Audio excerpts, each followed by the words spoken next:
और चलिए रुक करेंगे 7 मिनट में 70 अहम खबरों का। अजित पवार गुट पहुंचा सुप्रीम कोर्ट में दाखिल की कैविएट। इलेक्शन कमीशन के फैसले के बाद दाखिल की है कैविएट।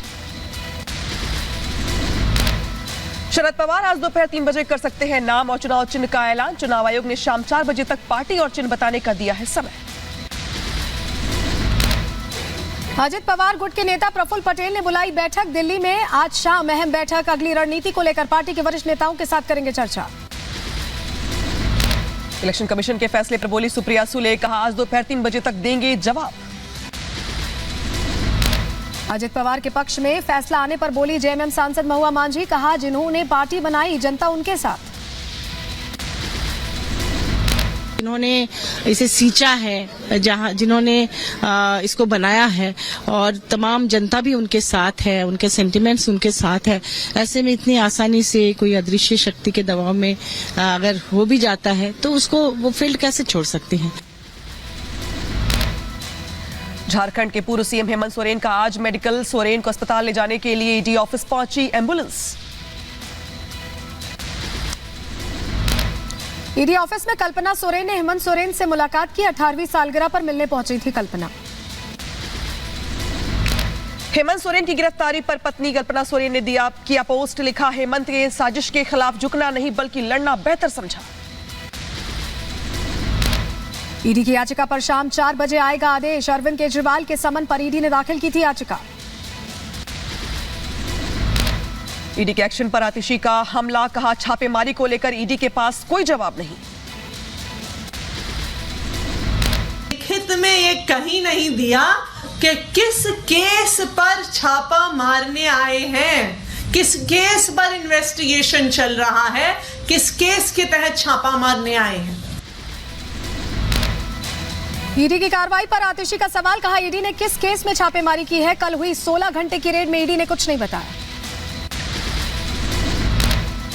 16 घंटे चल गया, लेकिन लिखित में ये कहीं नहीं दिया कि किस केस पर छापा मारने आए हैं। ईडी के खिलाफ आपका बड़ा हमला, कहा आप नेताओं पर बेवजह छापे, छापों में ईडी को कुछ नहीं मिला। बिना किसी ईसीआईआर के छापे मारे जा रहे हैं। मात्र 2 ईमेल्स को डाउनलोड किया जाता है और 3 फोन लेके वो चले जाते हैं। क्या ये है देश की premiere investigating agency?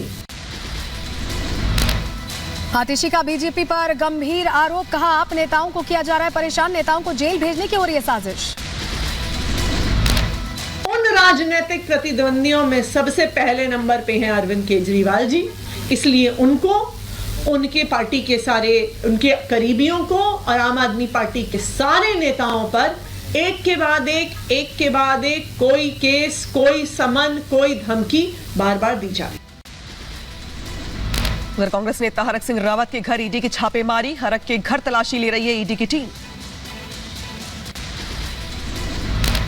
Uttarakhand forest land घोटाले में ईडी का एक्शन तेज। हरक सिंह रावत के बेटे पर भी शिकंजा, बेटे के कॉलेज और हॉस्पिटल पर छापेमारी। दिल्ली, चंडीगढ़ और उत्तराखंड में 16 ठिकानों पर ईडी की छापेमारी। फॉरेस्ट लैंड और जमीन घोटाला मामले में ईडी का बड़ा एक्शन। बेंगलुरु के कई जगहों पर आईटी की छापेमारी। निजी कंपनियों और व्यापारिक प्रतिष्ठानों पर आईटी टीम की रेड। उत्तराखंड विधानसभा में यूसीसी बिल पर चर्चा जारी। आज यूनिफॉर्म सिविल कोड को मिल सकती है मंजूरी। कल सीएम धामी ने पेश किया था यूसीसी बिल। उत्तराखंड पर टिकी पूरे देश की नजर। यूसीसी लागू करने वाला पहला राज्य होगा उत्तराखंड। उत्तराखंड विधानसभा में समान नागरिक संहिता पर हुई चर्चा। शादी के 1 साल तक नहीं ले सकेंगे तलाक। उत्तराधिकार में गोद लिए बच्चे समेत सभी संतानों को बराबर का हक। यूसीसी बिल पर विधानसभा में बोले सीएम पुष्कर सिंह धामी, प्रदेश की जनता की आकांक्षाओं के तहत बिल पास करने की दिशा में बढ़ रहे हैं आगे। दिल्ली रवाना हुए नीतीश कुमार। एनडीए में शामिल होने के बाद पहला दौरा है। बीजेपी नेताओं के साथ करेंगे मुलाकात। पीएम मोदी से भी मुलाकात संभव।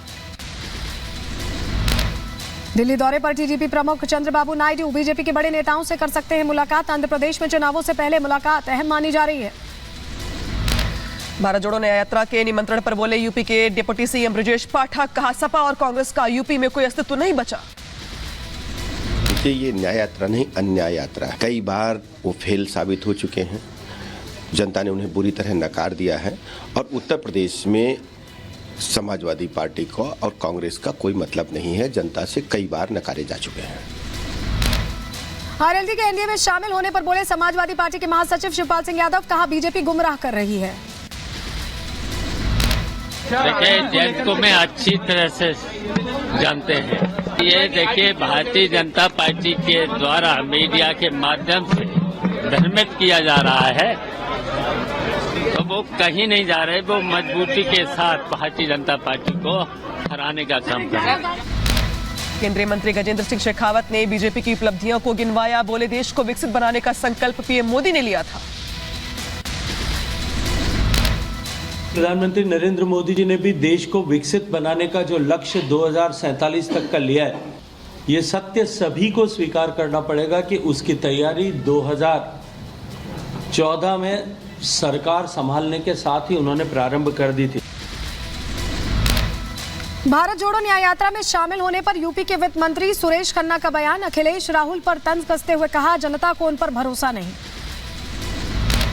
ये कुछ भी कर ले, जनता मन बना चुकी, जनता इन पर विश्वास नहीं करती। तो जनता सब देख रही है, जनता ऐसे लोगों पर विश्वास नहीं करती। बीजेपी सांसद लहर सिंह का कांग्रेस पर बड़ा हमला, बोले कांग्रेस करप्शन में लिप्त है और प्रशासन ठीक से नहीं चल रहा है।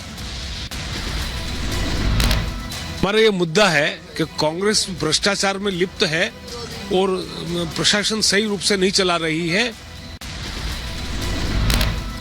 स्पेन यात्रा से चेन्नई लौटे तमिलनाडु के सीएम एमके स्टालिन, डीएमके के वरिष्ठ नेता दुरई मुरुगन और सांसद टीआर बालू ने स्वागत किया। हरदा में धमाके की जांच हुई तेज, घटनास्थल पर एफएसएल की टीम मौजूद, हादसे से जुड़े सबूत जुटा रही है टीम। मध्य प्रदेश के हरदा की पटाखा फैक्ट्री में धमाका, घटना में अब तक 11 लोगों की मौत, 200 से ज्यादा लोग घायल हुए। मध्य प्रदेश के हरदा कांड में पुलिस ने राजेश अग्रवाल समेत 2 को किया गिरफ्तार। रफीक खान नाम का एक आरोपी हिरासत में, पटाखा फैक्ट्री का मालिक है राजेश अग्रवाल। हरदा धमाके में रेस्क्यू ऑपरेशन जारी, हादसे में अब तक 11 की मौत, रेस्क्यू ऑपरेशन की तस्वीरें सामने आई हैं। मध्य प्रदेश के हरदा में पटाखा फैक्ट्री में विस्फोट हुआ, धमाके से कई घरों को हुआ नुकसान, मौके पर एनडीआरएफ और एसडीआरएफ आग बुझाने में जुटी है। आज हरदा दौरे पर रहेंगे सीएम मोहन यादव, पटाखा फैक्ट्री में हुए ब्लास्ट से नुकसान का जायजा लेंगे। मध्य प्रदेश के पटाखा फैक्ट्री में हुए विस्फोट के बाद एक्शन मोड में जिला प्रशासन, छतरपुर में कलेक्टर की अगुवाई में किया गया निरीक्षण। दिल्ली में सिद्धारमैया सरकार जंतर मंतर पर कर्नाटक सरकार की कैबिनेट विरोध प्रदर्शन कर रही है, आर्थिक भेदभाव का आरोप लगा रही है। दिल्ली में कई मांगों को लेकर कर्नाटक कांग्रेस का प्रदर्शन, कांग्रेस नेता प्रियंका खड़गे ने कहा, हम जितना टैक्स देते हैं उतना वापस दें। दिल्ली में कर्नाटक कांग्रेस का विरोध प्रदर्शन, कर्नाटक के मंत्री के.एच. मुनियप्पा ने कहा, हम सरकार से नाराज नहीं हैं।